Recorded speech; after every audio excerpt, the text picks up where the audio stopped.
Hoi, it's me, Debbie again, and I'm here today to show you how to make your own Fimo buttons. I hope you enjoyed this tutorial.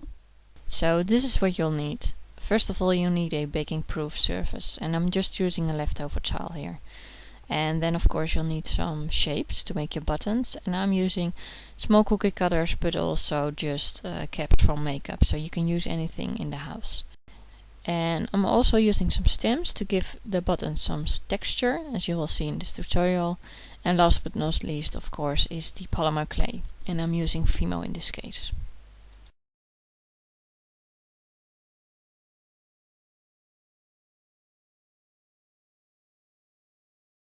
The first thing we'll need to do is working the clay, and this means that you just have to warm it up with your hands by molding it and making it warm, so rubbing it between your hands or anything like that.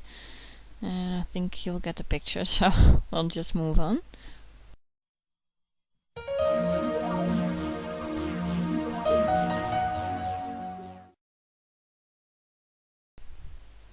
When you've finished warming up your basic colors, it's time to maybe mix some more, and that's what I like to do because I don't own very much colors, so I like to make my own mix of colors that go well with each other by just using a little black of a little white amount of clay, and that's what I'm gonna do here. So I'm grabbing quite some bit of black. In experience, be careful with the black.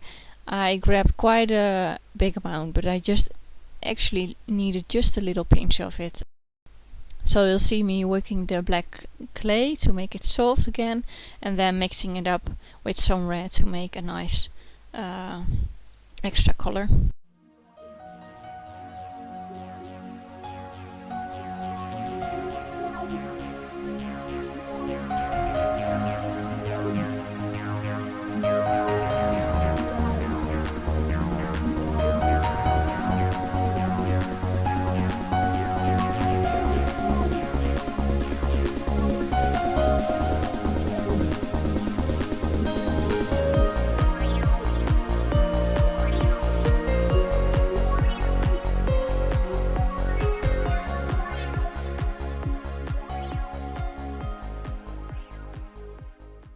Here I'm also using a little white to make a lighter color of the red variation, and again I'm just working the clay to make it soft again and then mixing it up with the red color. And with white you need quite a bit of white or just a pinch of color, it's how you see that of course, and that's just what I do. So let's make the other color.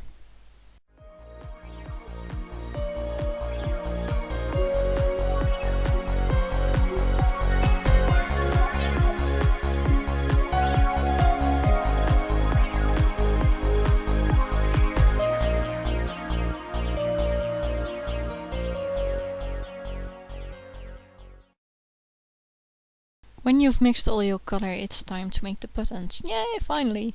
So here we go.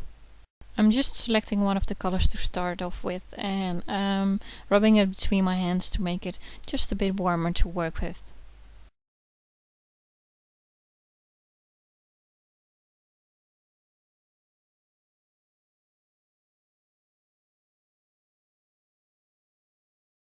To make the buttons, I roll my clay into a little ball and then I spread it out with a rolling pin.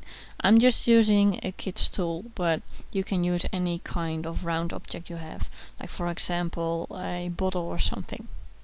With a lotion baby wipe I just moisture the rolling pin a bit, because otherwise the clay will stick to the rolling pin and that's not what we want.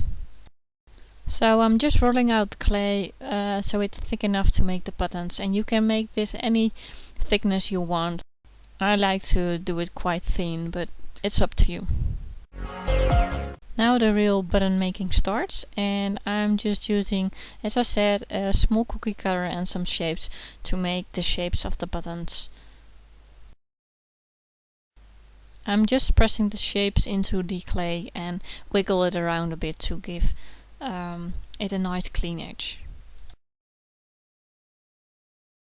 By adding a second smaller shape into another shape, you can make a button with more dimension. Make sure you don't push this shape all the way through, because it will cut the clay. Just push it in a little bit that it makes an impression. I just go on with this until the sheet of clay is full, and then I remove the sheet of clay, make another ball, spread it out again, and just repeat the process until all clay is gone.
Once all your buttons are cut out, it's time to make the buttonholes, and I'm just using a toothpick, pushing it in and wiggling it around a bit.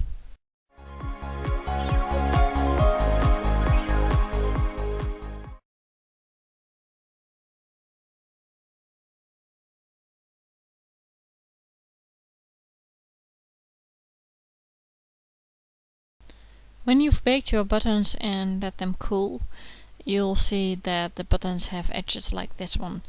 And an easy thing to remove them is just rubbing your finger around the edges. But if you want to make it even prettier or cleaner, you can also use a piece of sanding paper. Okay, that was it. I really hope you liked this tutorial, and if you do make your own, please let me know, because I would really love to see the result. Bye for now. Bye.